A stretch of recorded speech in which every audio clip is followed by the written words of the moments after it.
अब देखो यार, अगर तुम लोग मर्सिडीज मोन के फैन हो तो ये वीडियो तुम्हारे लिए होने वाली है, क्योंकि गाइज मार्च महीने में मर्सिडीज के रेसलिंग पर रिटर्न होने को लेकर बैक स्टेज से बहुत ही बड़ी अपडेट आ रही है। हाउस ऑफ ब्लैक के AEW के लीव करने के रूमर्स के बाद हाउस ऑफ ब्लैक ने डेव मेल्जर को मॉक कर दिया है। WWE में यंग बस के पॉसिबल डेब्यू को लेकर न्यू डे की तरफ से काफी बड़ा हिंट आ चुका है। AEW में ड्रालिस्को के कॉन्ट्रैक्ट को लेकर ड्रालिस्को ने काफी बड़ा खुलासा कर दिया है। AEW के ब्लैक तारूस को साइन करने के बाद अब ब्लैक तारूस को AEW चेंज करने वाली गए। तो गाइज वहीं NJPW के परमानेंट अरीना बिल्ड करने को लेकर तनाहासी का काफी बड़ा स्टेटमेंट आ चुका है। तो गाइज चलिए बिना किसी देरी के शुरू करते हैं इस वीडियो को। और गाइज सबसे पहले बात करेंगे मर्सिडीज मोन की। वल्गार बात करें यहाँ पर मर्सिडीज मोन की, तो गाइज रॉयल रंबल पर मर्सिडीज मोन के रिटर्न ना होने के बाद अब तो ये चीज 100% क्लियर हो चुकी है कि मर्सिडीज मोन यहाँ पर AEW कंपनी को ज्वाइन करने वाली है। बट गाइज यहाँ पर लोगों के मन में ये सवाल है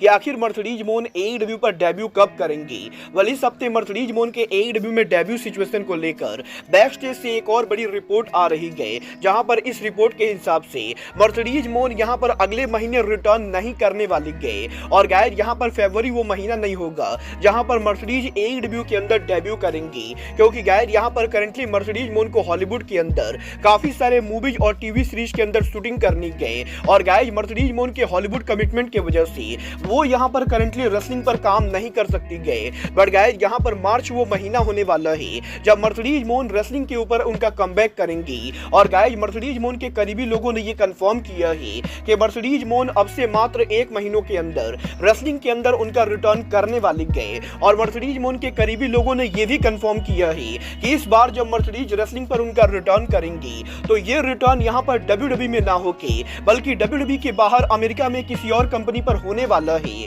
और जब यहां पर मर्सिडीज मोन के करीबी लोगों से यह पूछा गया कि क्या मर्सिडीज मोन AEW या TNA को ज्वाइन करने वाली है, तो गाइस यहां पर मर्सिडीज मोन के करीबी लोगों का यह कहना है कि मर्सिडीज मोन डेफिनेटली TNA को ज्वाइन नहीं करने वाली है। और AEW को लेकर मर्सिडीज मोन के करीबी लोग कोई भी स्टेटमेंट नहीं देना चाहेंगे। और गाइस जिस तरीके से ये पूरी रिपोर्ट सामने आई है उसको देखकर अब यहां पर ये 100% क्लियर हो चुका है कि पॉसिबली AEW के रेवोल्यूशन पेपर व्यू के ऊपर या AEW के रेवोल्यूशन के फॉल आउट डायनामाइट शो के ऊपर मर्सिडीज मोन AEW पर डेब्यू करने वाली है। और गाइस मजेदार बात यह है कि मर्सिडीज मोन के AEW में डेब्यू करने से पहले मोन यहां पर पॉसिबली जापान के अंदर भी रेसल करने वाली है, क्योंकि गाइस यहां पर मर्सिडीज मोन के करीबी लोगों ने यह भी कंफर्म किया है कि वो यहां पर मार्च महीने के अंदर जापान के अंदर उनका कमबैक करने वाली है। और यहां पर मार्च महीने के अंदर मर्सिडीज मोन जापान को एक बार फिर से विजिट करेंगी। और ये तो क्लियर नहीं किया गया है कि मर्सिडीज मोन जापान के अंदर भी रेसल करेंगी या नहीं। बट गाइस देखना ये दिलचस्प होने वाला है कि अब जबकि मर्सिडीज का डेब्यू 100% कंफर्म हो चुका है तो क्या मर्सिडीज मोन AEW के साथ साथ NJPW के अंदर भी कंटिन्यू करती है या नहीं।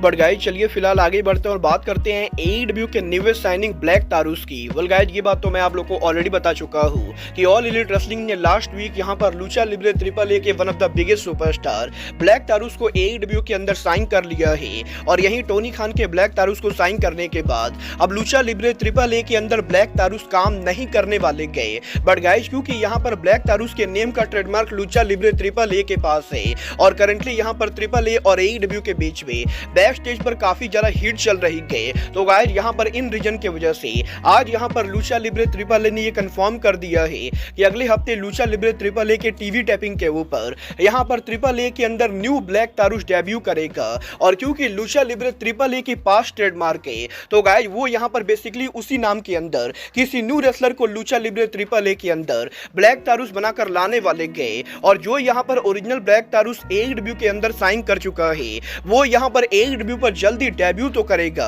बट गाइस वो यहाँ पर AEW के अंदर न्यू नेम से रेसल करेगा। वेल देखना बहुत ही दिलचस्प होने वाला है कि टोनी खान यहाँ पर ब्लैक तारूस को किस नाम से और कैसे कैरेक्टर में लाते गए। बट गाइस जहां तक बात रही टोनी खान के रेसलर्स को साइन करने की, तो गाइस यहीं आंद्रादे एल इडोलो के फैक्शन के फॉर्मर मेंबर डालिस्को ने इस हफ्ते इस चीज को कंफर्म कर दिया है कि AEW कंपनी के अंदर रूस के साइन होने के बाद टोनी खान ने यहाँ पर डालिस्को को भी मल्टी ईयर का कॉन्ट्रैक्ट ऑफर किया था। और लास्ट ईयर टोनी खान के इस मल्टी ईयर कॉन्ट्रैक्ट ऑफर के बाद डालिस्को ने टोनी खान के ऑफर को एक्सेप्ट कर लिया था और वो यहाँ पर करंटली AEW के अंदर 4 साल के मल्टी ईयर कॉन्ट्रैक्ट के अंदर काम कर रहे गए और आने वाले 4 सालों तक डालिस्को यहाँ पर AEW कंपनी को छोड़कर कहीं भी नहीं जाने वाले गए। बल देखना बहुत ही दिलचस्प होने वाला है कि अंद्रादे के AEW को लीव करने के बाद रूस और उनके फैक्शन के बाकी रेसलर्स को टोनी खान कैसे यूज करते गए। बट गाइस चलिए फिलहाल आगे बढ़ते हैं और बात करते हैं यंग बक्स के WWE पर पॉसिबल डेब्यू की। वल्गार बात करें यहाँ पर यंग बक्स की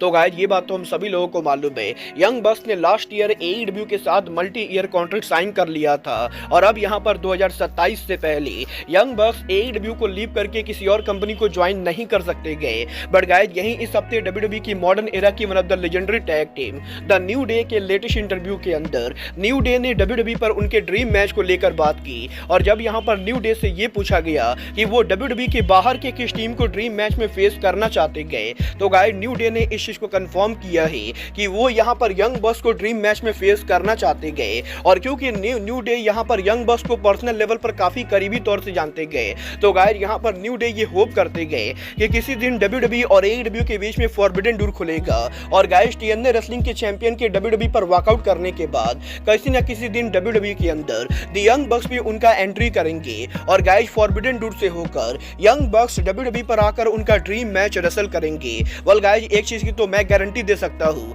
कि WWE और AEW के बीच में कभी भी पार्टनरशिप नहीं होने वाली गए और जब तक यहाँ पर टोनी खान AEW कंपनी को रन कर रहे गए टोनी खान किसी भी कीमत पर WWE जैसी कंपनी के साथ पार्टनरशिप नहीं करेंगे। बट गाइस आप लोग यंग बक्स और न्यू डे का ड्रीम मैच देखना चाहते हो या नहीं, आप लोग मुझे कमेंट करके बताइए। बट गाइस चलिए फिलहाल आगे बढ़ते और बात करते हैं NJPW के प्रेसिडेंट हिरोशी तनाहाशी की। वेल गाइस इस हफ्ते हिरोशी तनाहाशी के लेटेस्ट इंटरव्यू के अंदर हिरोशी तनाहाशी ने NJPW के फ्यूचर को लेकर बात की, जहां पर बेसिकली तनाहाशी ने इस चीज को कंफर्म कर दिया है कि लास्ट ईयर यहां पर NJPW कंपनी को रेवेन्यू के अंदर काफी सारा लॉस हुआ है और गाइस कोविड-19 पैंडेमिक के बाद NJPW कंपनी यहां पर रेवेन्यू वाइज काफी ज्यादा सफर कर रही गए। बट गाइस अब यहां पर NJPW company live ticket sale और अटेंडेंस को बढ़ाने के लिए एक बहुत ही बड़ा स्टेप लेने जा रही गए और ये स्टेप और कुछ ना हो के बल्कि NJPW का अपना अरीना बिल्ड करना है। और गाइस जिस तरीके से मैक्सको की one of the biggest wrestling company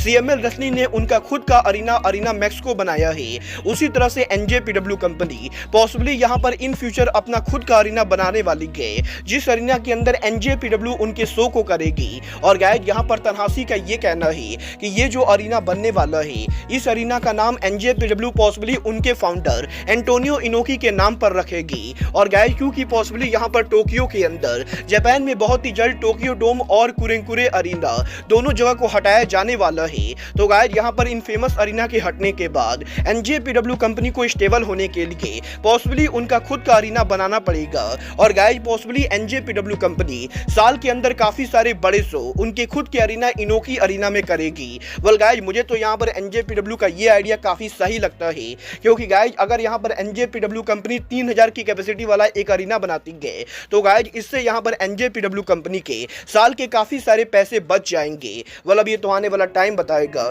कि NJPW उनका खुद का परमानेंट अरीना बिल्ड करती है या नहीं। बट गाइस चलिए फिलहाल आगे बढ़ते और बात करते हैं हाउस ऑफ ब्लैक के AEW में फ्यूचर की।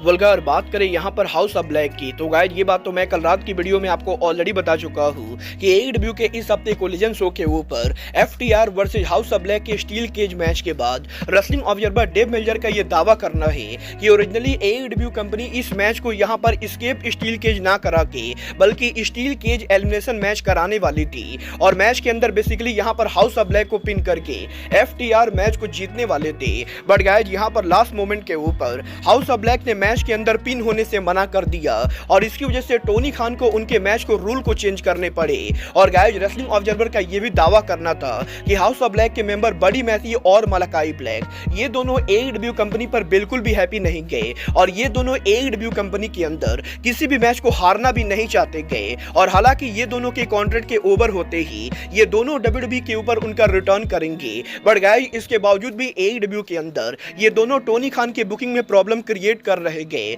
और यही रेसलिंग ऑब्जर्वर के ऐसे बोल्ड स्टेटमेंट के बाद अब यहाँ पर हाउस ऑफ ब्लैक के तीसरे मेंबर ब्रोडी किंग यहाँ पर रेसलिंग ऑब्जर्वर के ऊपर भड़क चुके गए, जहाँ पर basically Brodie king social media पर रेसलिंग ऑब्जर्वर के रिपोर्ट पर ट्वीट करके ये कहते गए कि AEW के अंदर स्टील केज मैच के अंदर हाउस ऑफ ब्लैक ने हारने से मना बिल्कुल भी नहीं किया था। और यहाँ पर रेसलिंग ऑब्जर्वर को घंटा पता नहीं गए कि AEW के अंदर ओरिजिनली इस मैच को लेकर क्या प्लान थे। और जहां तक बात रही मैच के अंदर रेसलर्स के एलिमिनेट होने के प्लान्स की, तो गाइस यहाँ पर ब्रोडी किंग का ये दावा करना है कि ये यहाँ पर AEW के ग्राफिक टीम की गलती है कि उसने यहाँ पर गलती से इस मैच को एस्केप द स्टील केज ना करके बल्कि ओरिजिनली यहाँ पर एलिमिनेशन मैच से एडवर्टाइज कर दिया था। और गाइस ब्रोडी किंग का ये कहना है कि इस मैच के अंदर ना तो हाउस ऑफ ब्लैक ने कोई नियम चेंज किए हैं और ना ही FTR ने कोई नियम चेंज किया है। और गाइस यही ब्रोडी किंग के ऐसे बोल्ड स्टेटमेंट के बाद अब यहाँ पर हाउस ऑफ ब्लैक के अनदर मेंबर बडी मैथ्यू ने भी रेसलिंग ऑब्जर्वर पर रिएक्ट किया, जहां पर बडी मैथ्यू बेसिकली सोशल मीडिया के ऊपर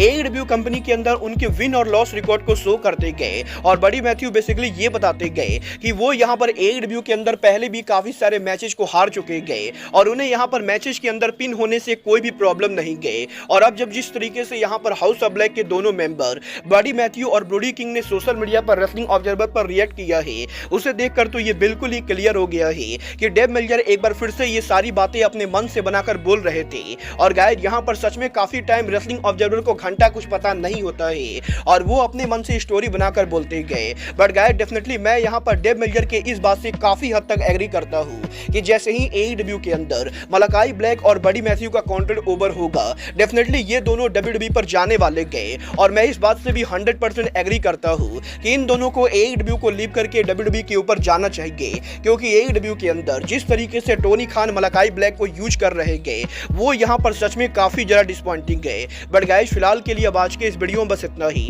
मैं मिलता हूँ आपसे अपने अगले वीडियो में। बट गाइस तब तक के लिए goodbye, good night and bang.